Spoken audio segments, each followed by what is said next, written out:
The fire escape groaned under his weight. Smoke poured from the windows above. Below, firefighters shouted warnings he couldn't hear over the roar of flames. Richard Richardson was 82 years old. He had terminal cancer.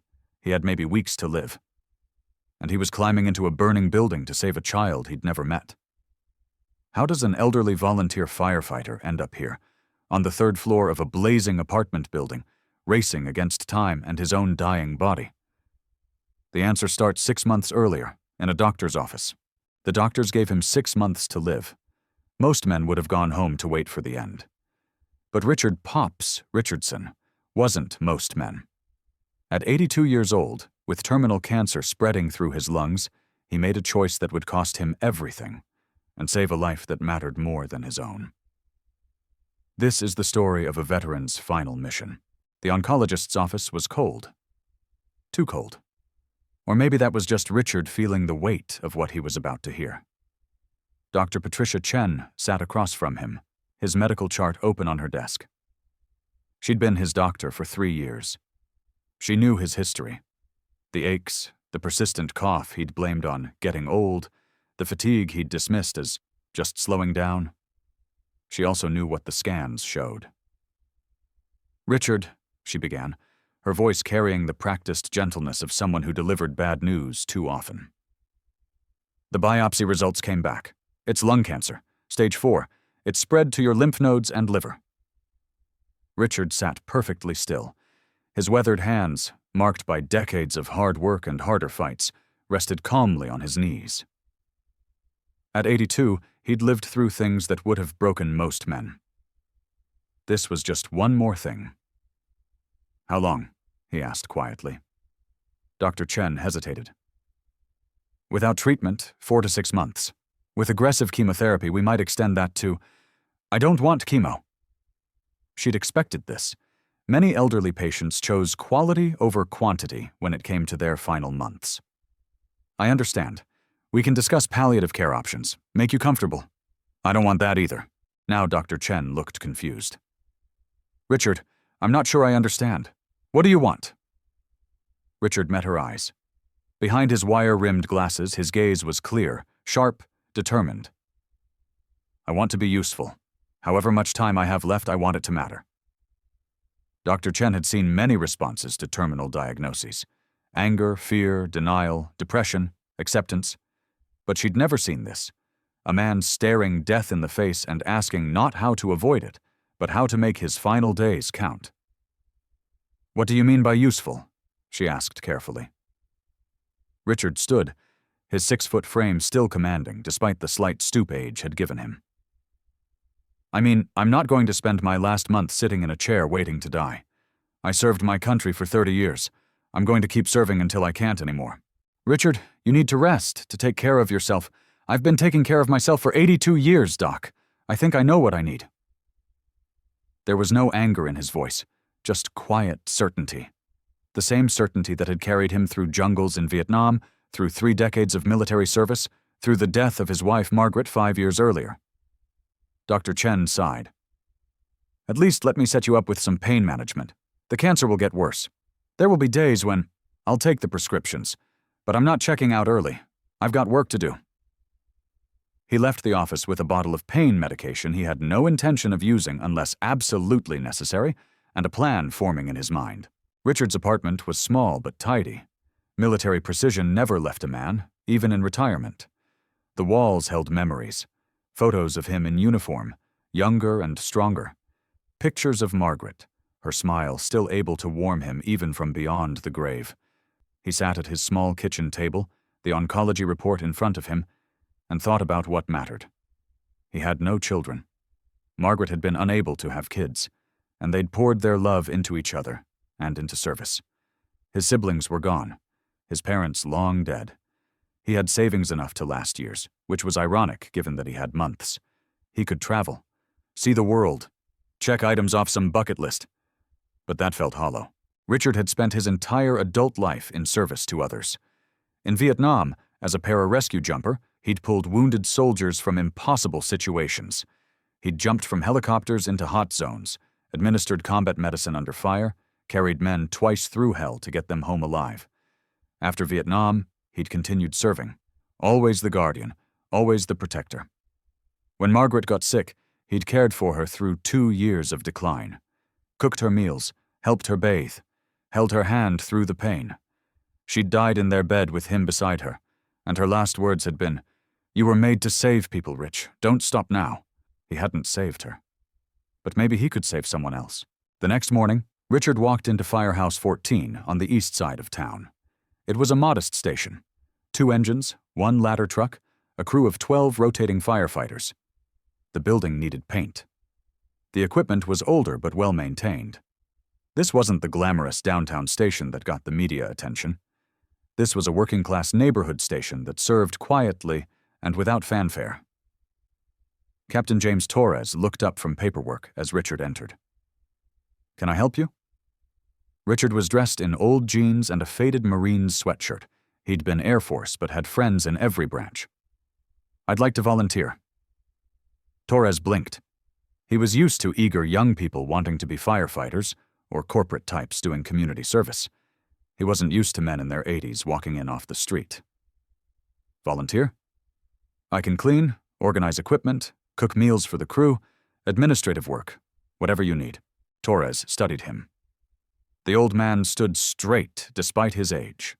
There was something in his bearing. Military, definitely. "Sir, with all respect, we appreciate the offer, but this is physically demanding work. The liability alone. I'm not asking to fight fires. I'm asking to help the people who do." Richard pulled out a folder. "My background check, references, medical clearance." The medical clearance was dated 3 days ago, before his cancer diagnosis.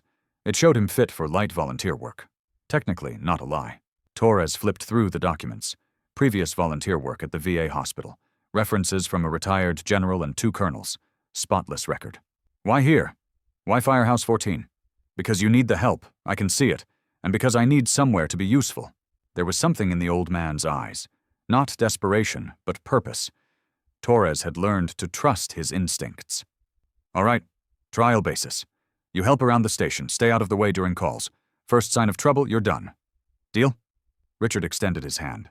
His grip was still firm. "Deal." The first week, the crew didn't know what to make of him. Richard showed up every morning at 6 a.m., before the shift change. He'd already have coffee brewing by the time the night crew left and the day crew arrived. He organized the equipment bay, labeling everything, creating inventory lists. He cleaned the kitchen until it sparkled. He filed paperwork that had been piling up for months. He was quiet, methodical, unobtrusive. "Who's the old guy?" Rookie firefighter Jake Martinez asked on his 3rd day. "Volunteer," Captain Torres replied. "Name's Richard. He's helping out." "He's here every day. Does he have, a life?" Torres shrugged. "He wants to help. We need help. Don't look a gift horse in the mouth." By the 2nd week, Richard had become part of the landscape. The crew started calling him Pops, not in a condescending way, but with the affectionate respect reserved for someone who'd earned it without asking for it. "Hey, Pops, we're out of soap in the shower." "Already ordered, should arrive tomorrow." "Pops, you seen the thermal camera maintenance log?" "Filed under T in the office. I created an index." He learned their names, their families, their struggles. Richard listened more than he talked. When he did speak, it was thoughtful, measured. He never mentioned his own past unless asked directly. 3 weeks in, during a slow afternoon, Jake found Richard in the kitchen preparing dinner for the crew. "Pops, can I ask you something?" Richard looked up from chopping vegetables. "Sure." "Were you in the service?" Richard paused, then nodded. "Air Force, long time ago." "What did you do?" "Para-rescue." Jake's eyes widened. Every firefighter knew about Air Force Para-Rescue, the elite special operations unit tasked with combat search and rescue. "That others may live," was their motto. They were legends. "You were a PJ?" Jake used the nickname for para-rescue jumpers. "For a while." "Vietnam?"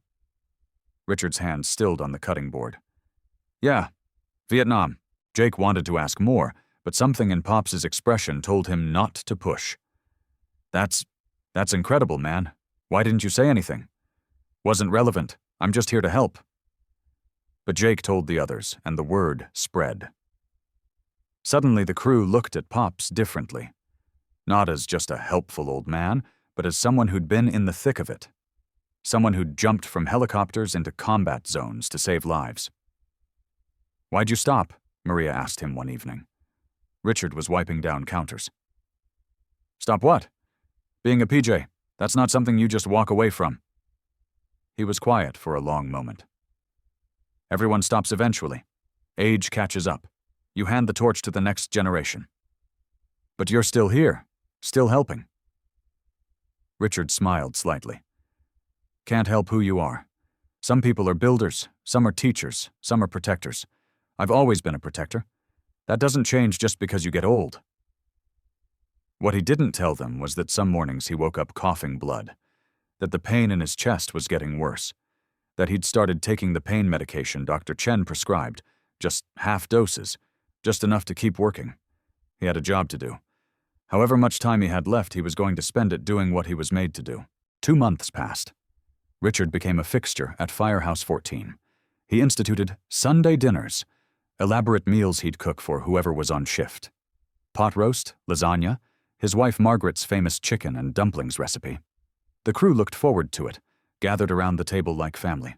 He organized training drills, using his decades of rescue experience to suggest scenarios. He never took over, never pulled rank. But when he offered advice, people listened. "When you're going into a structure fire," he told Jake during a training session, "your first instinct is to rush. Fight that. Take 3 seconds, assess. Your second instinct is to save everyone. Fight that too. Save who you can, in the order you can. Sometimes the hard choice is the right choice." Tommy, the firefighter nearing retirement, started spending time with Pops during downtime. "What's it like?" he asked one day. "Retirement?" Richard looked at him. "Depends what you retire to. If you retire to nothing, it's slow death. If you retire to something, family, purpose, service, it's just a new chapter." "You retired to volunteering here." "I retired to being useful. This is where I can do that." "You ever get scared? I mean, back in Vietnam, jumping into hot zones?" Richard considered the question. "Every single time. Fear is just information. It tells you something matters enough to be afraid of losing it. The trick is not letting fear make your decisions." By month 4, Richard was working harder to hide what was happening to his body. The cancer was progressing exactly as Dr. Chen had predicted. His breathing was more labored. The cough was persistent. He'd lost 15 pounds. The pain was constant now, a dull ache that spiked into something sharp when he moved too quickly. He took the pain medication more regularly. He rested more, though he tried to hide it. He'd duck into the bathroom when coughing fits hit, running the water to mask the sound. Captain Torres noticed. "Pops, you feeling all right? You look tired." "Getting old, Cap. Happens to everyone." "Maybe you should take a few days off. We can manage." Richard shook his head. "I'm fine. I'll rest when I'm dead." It was meant as a joke. Torres didn't laugh. Maria pulled Richard aside one afternoon. "Pops, level with me. Are you sick?" Richard met her eyes. Maria was sharp, observant. You couldn't hide much from her. "We're all dying, Maria. Some of us just know the timeline better than others." Her face fell. "Oh God, is it? It's fine. I'm exactly where I want to be, doing exactly what I want to do. That's more than most people get." "Does the captain know?" "He doesn't need to. I'm still pulling my weight." "Pops!" "I'm not ready to stop, Maria. When I stop being useful, I'll leave. Until then, let me have this." She wanted to argue, but something in his expression stopped her. She'd seen that look before, in her grandfather's eyes before he passed, a quiet determination to meet the end on his own terms. "Okay," she said softly. "But if you need anything, I know where to find you." It was a Tuesday in late autumn. Richard had been at Firehouse 14 for 4.5 months. By his doctor's timeline, he was living on borrowed time. The day started normally.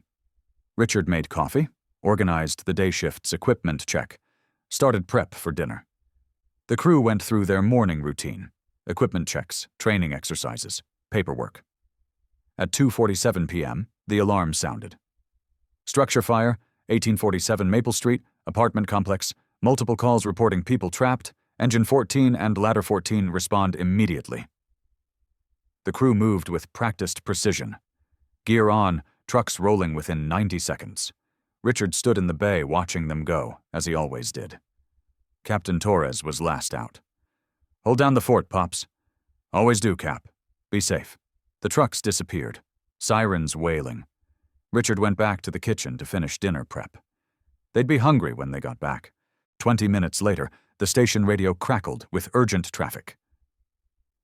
"Engine 14 to dispatch. We have a working fire. 4-story apartment building. Heavy smoke showing. Multiple units involved. Request additional units. We have reports of a juvenile trapped on the 4th floor, west side." Richard stopped chopping vegetables. "Dispatch to Engine 14. Additional units en route. ETA 8 minutes. "Engine 14. Negative. We may not have 8 minutes. Attempting access via exterior fire escape." More radio traffic. The situation was deteriorating. Heavy fire. The exterior fire escape had partially collapsed. Entry from the interior stairs was blocked by flames. The trapped child was in a 4th-floor unit, window visible, smoke pouring out. "Engine 14 to dispatch. Ladder won't reach. Fire escape unstable. We're—" Static. Confused voices. Then Captain Torres, his voice tight. "Dispatch. Fire escape collapsed. 1 firefighter injured. Child still trapped. Heavy smoke. We need options now." Richard's hands had stopped moving. He was staring at the radio, his mind processing information with the speed of decades of combat rescue experience. 4th floor. Window access. Smoke inhalation risk. Probable fire blocking interior paths. Collapsed escape route. 8 minutes until backup. A child wouldn't survive 8 minutes in that smoke. He looked down at his hands. Old hands, marked by age spots and scars. Hands that had pulled men from jungles, from crashed aircraft, from death itself. Hands that still remembered. Richard walked to the gear room. His breathing was labored. The cancer or adrenaline, or both. He found a set of turnout gear in the back, marked for storage. Too old for active duty, but still functional. He'd been a civilian volunteer for months. He had no authority to respond to calls, no clearance to enter active fire scenes, no business putting on this gear. He put it on anyway. The coat was heavy, the pants awkward on his frame, the helmet unfamiliar after decades. But the muscle memory was there. How to move, how to breathe, how to function under the weight of equipment. He found the old utility pickup truck they used for supply runs. Keys in the ignition. Small station, trusted neighborhood, lax security. Richard started the engine. As he pulled out of the station, his phone buzzed. Dr. Chen, probably calling about his missed appointment. He ignored it. He had a job to do. 1847. Maple Street was chaos. Smoke poured from multiple windows of the 4-story apartment building. Fire engines blocked the street, hoses snaking everywhere. Firefighters worked with desperate efficiency. Residents stood outside in various states of distress, some crying, some filming on phones, all transfixed by the horror unfolding. Richard parked the pickup 2 blocks away. As he approached on foot, he could see the situation clearly. The west side of the building, 4th floor. Smoke billowing from a window. Through gaps in the smoke, a small face appeared briefly. A child, maybe 9 or 10 years old, visible for seconds before smoke obscured the view again. The exterior fire escape hung at a twisted angle, torn from its moorings. 2 firefighters were working on a ladder approach, but the angle was wrong, the distance too great. Captain Torres was coordinating frantically. An ambulance was treating Jake Martinez, who'd been on the fire escape when it collapsed. Richard moved closer, staying in the shadows of the crowd. He was assessing, calculating, planning. The building's structure, the fire's progression, the smoke's behavior, the wind direction, the time remaining before the child succumbed to smoke inhalation. He'd done this math 1,000 times in Vietnam, in training, in simulations. The variables changed, but the fundamentals never did. High-risk rescue, limited time, conventional access blocked. Rescuer goes in alone, gets the target, gets out fast. That others may live. The para-rescue motto. It had been his creed for 30 years. It was still his creed. Richard moved to the back of the building while everyone's attention was focused on the west side. There was an older, smaller fire escape on the east side, less visible, partially obscured by trees. It hadn't collapsed because the fire hadn't reached this side yet. It wouldn't hold much longer. The heat was weakening the structure. At 82, with terminal lung cancer, climbing a 4-story fire escape should have been impossible. Richard started climbing. First floor. His legs burned. His chest tightened. He could feel the tumor in his lung, pressing, aching, stealing his air. He kept climbing. Second floor. The pain medication was wearing off. Every breath was a knife. His hands gripped the rusted metal. Decades of training took over. You don't think about the pain, you think about the mission. Third floor. He stopped, coughing. Blood in his mouth.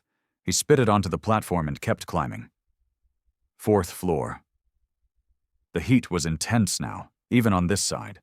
Smoke was beginning to curl around the corners. He had minutes, maybe less. The window was old, painted shut. Richard used an emergency tool from his borrowed gear, a small pry bar. The window resisted, then gave way with a crack of old wood. Smoke poured out, thick and black. Richard pulled his borrowed mask into place and climbed through. The apartment was a vision of hell. Smoke reduced visibility to inches. The roar of fire from the front rooms was deafening. Heat pressed down like a physical weight. Richard's training kicked in. Stay low, feel for obstacles, breathe shallow, move fast. Hello? His voice was rough, muffled by the mask. Fire department, where are you? A small sound, a cough, toward the front, near where the smoke was thickest. Richard crawled forward, his knees protested, his lungs screamed. The cancer felt like it was burning his chest from the inside out, competing with the external heat. There. A small form huddled in a corner, wrapped in a wet blanket. A boy, maybe 9, dark hair, terrified eyes, barely conscious. Richard reached him. I've got you. We're leaving now. The boy was light, malnourished maybe, or just small for his age. Richard pulled him close, wrapping the wet blanket tighter. He felt for a pulse. Weak but present. Breathing, shallow, labored but alive. Getting in had been hard. Getting out while carrying a child would be harder. Richard turned back toward the window he'd entered through. The smoke was thicker now, disorienting. Every breath through the mask was labor. His vision was starting to narrow. The cancer, the smoke, the exertion all combining to shut his body down. Not yet. Not until the boy is safe. He crawled, one arm around the child, one hand pulling them forward. His body wanted to quit. Every cell was screaming to stop, to rest, to give up. He didn't. The window appeared through the smoke like salvation. The metal groaned. The heat had weakened it more than he'd thought. The platform swayed. No time to think. Richard picked up the boy and started down. Third floor. The boy coughed, a good sign. He was still responsive. Richard's legs were shaking, threatening to give out. Second floor. Voices now, shouting from below. Someone had seen them. The cavalry was coming, but they wouldn't arrive in time. First floor. Richard's vision was tunneling, dark spots eating at the edges. His chest felt like someone was standing on it. The pain wasn't sharp anymore. It was everything, consuming, total. He hit the ground and his legs gave out. He fell, twisting to protect the boy, landing hard on his side. Strong hands grabbed them. Firefighters. Maria's voice. Oh my God, Pops, what did you— Get the boy, Richard rasped. Get him to the medics. They pulled the child away. Richard heard the boy cough, then cry. A beautiful sound. The sound of life. Mission accomplished. Richard tried to stand. He couldn't. His body had hit its limit and sailed right past it. He was lying on the grass, staring up at the smoke-filled sky, and he couldn't make his lungs work properly anymore. Captain Torres's face appeared above him, removing Richard's mask. Pops, Jesus Christ, what were you thinking? Richard tried to smile. I was thinking. That boy needed someone. You could have been killed. You should have. I'm dying anyway, Cap. Richard's voice was barely a whisper. At least, this way. It mattered. The ambulance ride was a blur. Medics working on him. Oxygen mask, IVs, urgent conversations over radio. Richard drifted in and out of consciousness. He woke up in a hospital room. Dr. Chen stood beside his bed, her expression a mixture of anger and sorrow. You're an idiot, she said. Richard's throat hurt too much to laugh, but he tried. Probably. You went into a burning building, with terminal lung cancer. What were you thinking? That a child needed help? You nearly died on the scene. The smoke inhalation combined with your cancer, the exertion. Richard, your lungs are failing. We have you on maximum oxygen support. There's nothing more we can do. How long? Dr. Chen's professional mask cracked. Hours, maybe a day. I'm sorry. Richard nodded slightly. The boy? He's alive. Smoke inhalation, some burns, but he'll make a full recovery, because of you. Then it was worth it. Was it? You could have had weeks, maybe a month more. Instead, I saved a child's life. I spent my last day doing what I was meant to do. Richard's voice was getting weaker, each word harder. How many people get to say that? Dr. Chen had no answer. The crew from Firehouse 14 filled Richard's hospital room, violating every visitor policy, and no one tried to stop them. Captain Torres stood closest. Pops, I don't even know what to say. Don't say anything, just tell me about the boy. Maria stepped forward. His name is Miguel Torres, no relation to Cap. He's 9. His mother works 2 jobs. The fire started in a neighboring apartment. Miguel was home alone, doing homework. He hid when the smoke got bad, wrapped himself in a wet towel like they teach in school. Smart kid. He has a future now. That's what matters. Jake, his arm in a sling from the fire escape collapse, wiped his eyes. Pops, you're a goddamn hero. You know that, right? I'm a guy who did his job, that's all. Your job was to make coffee and file paperwork. You went into a burning building at 82 years old to save a child you'd never met.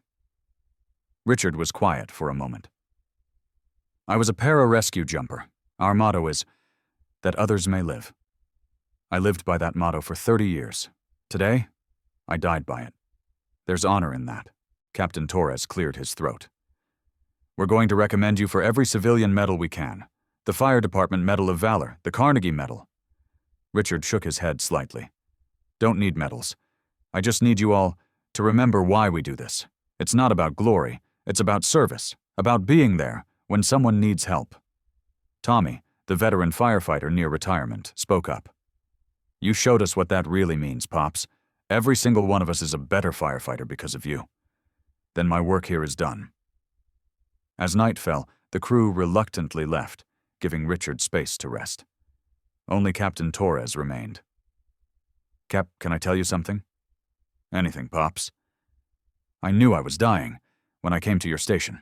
Terminal cancer, 4 to 6 months. Torres sat down heavily. You knew? This whole time? Yeah, and I wanted to spend my last months doing something that mattered. You gave me that. Thank you. Jesus, Pops, I would have what? Turned me away? Put me in bubble wrap? I needed to be useful. You let me be useful. Torres was quiet, processing. Is that why you went into the fire? Because you figured you had nothing to lose? No. I went because a child needed help, and I was the only one who could get there in time. Same reason. I would have gone 40 years ago.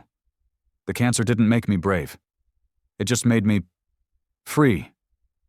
Free from worry about tomorrow, because I knew there wasn't much tomorrow left. That's the most terrifying thing I've ever heard. Richard managed a weak smile. Or the most liberating. Depends on how you look at it.